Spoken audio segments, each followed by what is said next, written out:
चलती ट्रेन में सफ़र करते हुए लिखे गए भाव वंदे मातरम। ये दो शब्द सुनते ही हम सब में राष्ट्र के प्रति प्रेम भाव अपने आप उत्पन्न हो जाता है। तो आज 8 अप्रैल को हम वंदे मातरम के रचयिता बंकिम चंद्र चट्टोपाध्याय को उनकी पुण्यतिथि पर याद करेंगे और जानेंगे कि कैसे हुई रचना हमारे राष्ट्रगान वंदे मातरम की। नमस्कार, मेरा नाम सचिन यादव है और आप देख रहे हैं चित्त चर्चा शो। साल 1894 को आज ही के दिन वंदे मातरम लिखने वाले बंकिम चंद्र चट्टोपाध्याय का देहावसान हुआ। आपने सुना वंदे मातरम। आप कहेंगे कि ये वंदे मातरम है। आप अपनी जगह सही हैं, पर मूलतः यह वंदे मातरम लिखा गया बांग्ला भाषा में, जिसका हिंदी या संस्कृत में कोई अर्थ नहीं निकलता, तो इसे हिंदी में और संस्कृत में वंदे मातरम कहा गया, जो कि भारत की जनता के लिए आसान था।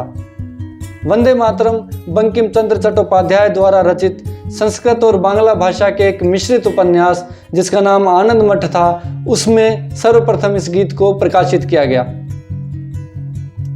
इस मशहूर उपन्यास में यह गीत भवानंद नाम के सन्यासी द्वारा गाया गया। इसकी धुन यदुनाथ भट्टाचार्य ने बनाई। इस गीत को गाने में कुल 65 सेकंड लगते हैं, यानी 1 मिनट 5 सेकंड लगते हैं। सन 1870-80 के दशक में ब्रिटिश शासकों ने सरकारी समारोहों में गॉड सेव द क्वीन गीत गाया जाना अनिवार्य कर दिया। अंग्रेजों के इस आदेश से उस समय के डिप्टी कलेक्टर यानी बंकिम चंद्र को बहुत ठेस पहुंची और संभवतः यही कारण रहा होगा कि 1876 में इसके विकल्प के तौर पर संस्कृत और बांग्ला भाषा के मिश्रण से एक नए गीत की रचना की, जिसका शीर्षक उन्होंने दिया वंदे मातरम।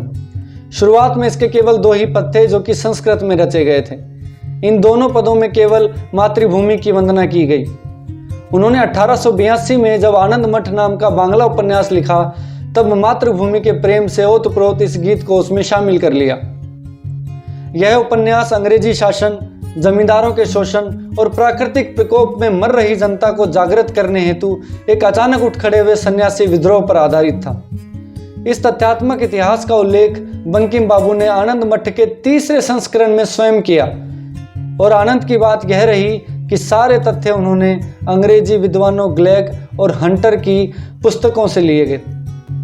यह गीत रविवार कार्तिक सुदी नवमी 7 नवंबर 1875 को पूरा हुआ, और कहा जाता है कि यह गीत उन्होंने सियालदह से निहाटी आते वक्त ट्रेन में लिखा। बंगाल में चले स्वाधीनता आंदोलन के दौरान विभिन्न रैलियों में जोश भरने के लिए यह गीत गाया जाने लगा। धीरे धीरे यह गीत लोगों में अत्यधिक लोकप्रिय भी हो गया। ब्रिटिश सरकार इसकी लोकप्रियता से भयभीत हो उठी और उसने इस पर प्रतिबंध लगाने का विचार शुरू किया। सन 1896 में भारतीय राष्ट्रीय कांग्रेस के कलकत्ता अधिवेशन में गुरुदेव रविंद्रनाथ ठाकुर ने यह गीत गाया। 5 साल बाद यानी सन 1901 में कलकत्ता में हुए एक अन्य अधिवेशन में श्री चरणदास ने यह गीत पुनः गाया।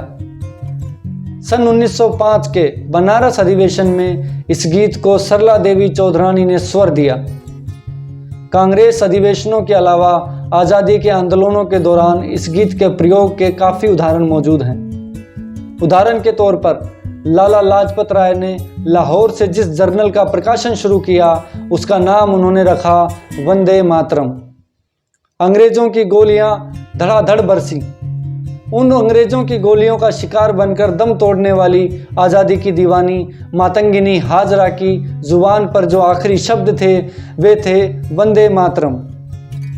सन 1907 में मैडम भिकाजी कामा ने जब जर्मनी के स्टेट घाट में तिरंगा फहराया, तो उस तिरंगे ध्वज पर भी लिखा था वंदे मातरम।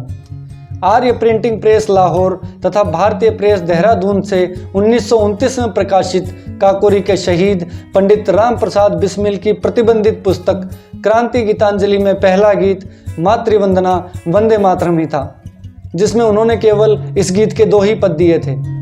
उसके बाद इस गीत की प्रशस्ति में वंदे मातरम शीर्षक से एक स्वरचित उर्दू गजल भी उन्होंने पेश की। ब्रिटिश काल में प्रतिबंधित यह पुस्तक अब संपादित तरीके से सभी पुस्तकालयों में आसानी से उपलब्ध है। स्वतंत्रता संग्राम में इस गीत की निर्णायक भागीदारी के बावजूद जब राष्ट्रगान के चयन की बात आई, तो वंदे मातरम के स्थान पर रविंद्रनाथ ठाकुर द्वारा लिखे और गाए गीत जन गण मन को वरीयता दी गई। इसकी मुख्य वजह यह बताई जाती है कि कुछ मुसलमानों को वंदे मातरम गाने पर आपत्ति थी, क्योंकि इस गीत में देवी दुर्गा को राष्ट्र के रूप में देखा गया है। इसके अलावा उनका यह भी मानना था कि यह गीत जिसे आनंद मठ उपन्यास से लिया गया है, यह आनंद मठ उपन्यास मुसलमानों के विरुद्ध लिखा गया है। जन गण मन को वरीयता दी गई। इसकी मुख्य वजह यह बताई जाती है कि कुछ मुसलमानों को वंदे मातरम गाने पर आपत्ति थी, क्योंकि इस गीत में देवी दुर्गा को राष्ट्र के रूप में देखा गया है। इसके अलावा उनका यह भी मानना था कि यह गीत जिसे आनंद मठ उपन्यास से लिया गया है, यह आनंद मठ उपन्यास मुसलमानों के विरुद्ध लिखा गया है। इन्हीं आपत्तियों के मद्देनज़र सन 1937 में कांग्रेस ने इस विवाद पर गहरा चिंतन किया। जवाहरलाल नेहरू की अध्यक्षता में गठित समिति, जिसमें मौलाना अबुल कलाम आज़ाद भी शामिल थे, उन्होंने ये पाया कि इस गीत के शुरुआती 2 पद तो मातृभूमि की प्रशंसा में कहे गए हैं, लेकिन बाद के 2 पदों में हिंदू देवी देवताओं का जिक्र होने लगता है। इस तरह गुरुदेव रविंद्रनाथ ठाकुर के जन गण मन अधिनायक जय हो को यथावत राष्ट्रगान ही रहने दिया गया। बंकिम चंद्र चटर्जी द्वारा रचित प्रारंभिक 2 पदों का गीत वंदे मातरम, इसे राष्ट्रगीत के रूप में स्वीकार किया गया। स्वतंत्रता प्राप्ति के बाद डॉक्टर राजेंद्र प्रसाद ने संविधान सभा में 24 जनवरी 1950 को वंदे मातरम को राष्ट्रगीत के रूप में अपनाने संबंधी वक्तव्य पढ़ा, जिसे स्वीकार कर लिया गया। हम आशा करते हैं कि आपको यह जानकारी सुनकर देखकर अच्छा लगा होगा। हम प्रयास करेंगे कि हमारे भारत देश से जुड़ी हुई इस प्रकार की और रोचक कहानियाँ और रोचक किस्से हम आप तक पहुँचाते रहें। चित्त चर्चा शो को देखने के लिए आपका धन्यवाद और आगे आने वाले वीडियो तक के लिए वंदे मातरम।